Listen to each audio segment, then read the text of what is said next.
Power point પ્રેઝન્ટેશનમાં જ્યારે તમારા પ્રેઝન્ટેશનને કોઈ હાયર ઓથોરિટી અથવા તો પાર્ટી બી કોઈ હોય એ તમારું રિવ્યૂ કરવા માંગતું હોય પ્રેઝન્ટેશનને, ત્યારે રિવ્યૂ મેનુના રિવ્યૂના વિવિધ ટેબ હોય છે તે ખાસ ઉપયોગી હોય છે.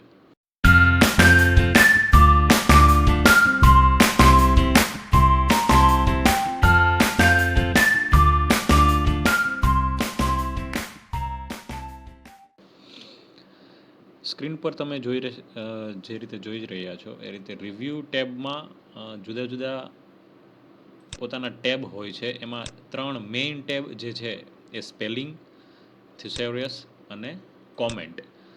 આ સ્પેલિંગ અને બધા ટેબ કઈ રીતે ઉપયોગમાં આવશે એ આપણે એક પછી એક જોતા જઈએ. અહીંયા આપણે સ્પેલિંગ ચેકનો પહેલાં ઉપયોગ જોઈએ કે સ્પેલ ચેક જ્યારે આપણે સ્ટાર્ટ કરીએ, F7 એની હોટ કી છે. F7 જ્યારે આપણે કરીએ ત્યારે તેનું આખી પ્રેઝન્ટેશનનું સ્પેલિંગ ચેક સ્ટાર્ટ થાય છે.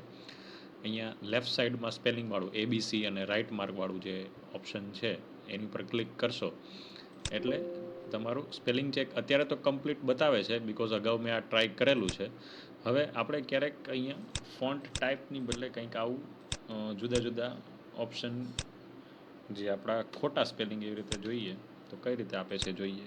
સ્પેલિંગ ચેક કરીએ એટલે સીધું જ અહીંયા જુઓ સ્પેસિંગવાળું જે ઓપ્શન છે તો એની નીચે એક રેડ અંડરલાઇન આવી જાય છે અને અહીંયા રાઇટ સાઈડમાં તમારું સ્પેલિંગ અને ઇગ્નોર ઓલ, એડ એ રીતે તમારું બતાવે છે. હવે ધારો કે તમારે સ્પેલિંગ જાતે જ એવો લખ્યો છે અને તમે રાખવા માંગો છો તો એ તમે ઇગ્નોર કરી શકો છો અને અહીંયા સાચો સ્પેલિંગ પણ તમે બતાવે છે.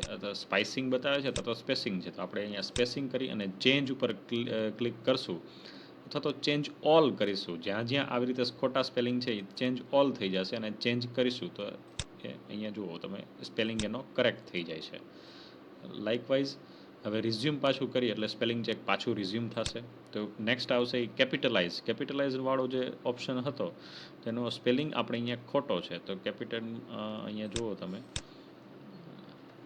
કેપિટલાઇઝનો આ સ્પેલિંગ તમે અહીંયા સાચો આવી જશે કે ભાઈ આ કેપિટલાઇઝનો સ્પેલિંગ તમે અહીંયા લખ્યો એ ખોટો છે, રેડ અંડરલાઇન આવી ગઈ છે અને એને આપણે સિલેક્ટ કરી અને ચેન્જ કરી શકીએ છીએ. ટોગલ અને સેન્ટેન્સમાં એટલે બતાવશે બિકોઝ અહીંયા એક્સેલ લખો કે પાવર પોઈન્ટ કે કોઈ પણ MS ઓફિસના કમ્પોનન્ટ્સ જે છે તે હંમેશા અલ્પવિરામ એટલે કે કોમા પછી હંમેશા એક સ્પેસનું એ તમને સજેશન આપે છે. જેવું તમે આપશો તો એ ઇગ્નોર થઈ જશે. અહીંયા કોમા પછી પણ તમે સ્પેસ આપશો એટલે ઇગ્નોર થઈ જશે. એનું એક પ્રીડિફાઇન ફોર્મેટ છે. નેક્સ્ટ રિઝ્યુમ કરશું એટલે ડાયરેક્શનવાળો સ્પેલિંગ અહીંયા જે આવ્યો હતો એને આપણે ચેન્જ કરી દઈશું, રાઈટ. નેક્સ્ટ પછી આ ટાઈપ છે તો ટાઈપનું પણ આપણે ચેન્જ કરી દઈશું. હવે જ્યારે બધું જ કમ્પ્લીટ થઈ જશે ત્યારે તમને એવી એક પોપઅપ આવી જશે કે spell check is complete, you are good to go.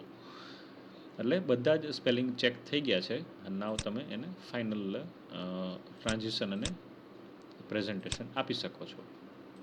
હવે એના પછીનું ઓપ્શન જે છે એ થિસેરિયસનો છે. હવે એ કઈ રીતે કામ આવે છે જોઈએ. આ ઓપ્શન જ્યારે તમે કોઈ પણ વસ્તુ રાઇટ કરતા હો અથવા તો તમારી કન્ટેન્ટ બનાવતા હો ત્યારે તમારે સ્પેલિંગ અથવા તો કોઈ વર્ડ મળતા ન હોય, તમે જ્યારે ગોતતા હોય વર્ડ તો તમને સજેસ્ટ કરે છે, એના વિશે તમને થોડા ઓપ્શન આપે છે. કઈ રીતે જોઈએ.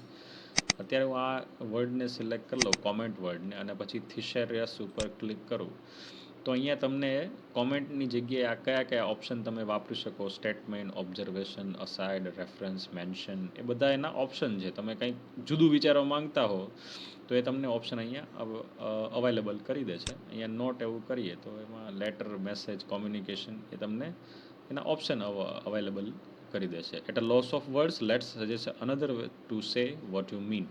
તમારે કંઈક બીજી રીતે કહેવું હોય તો એ થિસેરિયસનો ઓપ્શન આવે છે.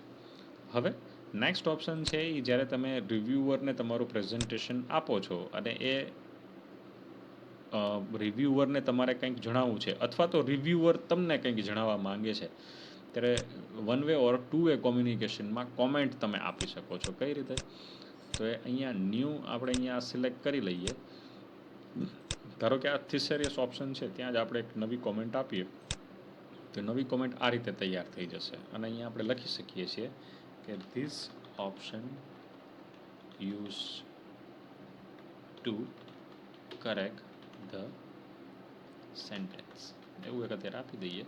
હવે આપણે અહીંયા ક્લિક કરીએ તો તમને સીધું આ એડમિનની કોમેન્ટમાં એટલે કે રિવ્યુઅરની કોમેન્ટમાં એ તમને અવેલેબલ થઈ જશે. અહીંયા તમે આ જેવું ક્લિક કરશો તો એ તમને સીધું અવેલેબલ થશે. રિપ્લાયમાં જે તે રિવ્યુઅર અથવા તો પ્રેઝન્ટેશન જેણે આપ્યું હોય એ તમે રિપ્લાયમાં એ રીતે તમે એનો જવાબ પણ આપી શકો છો.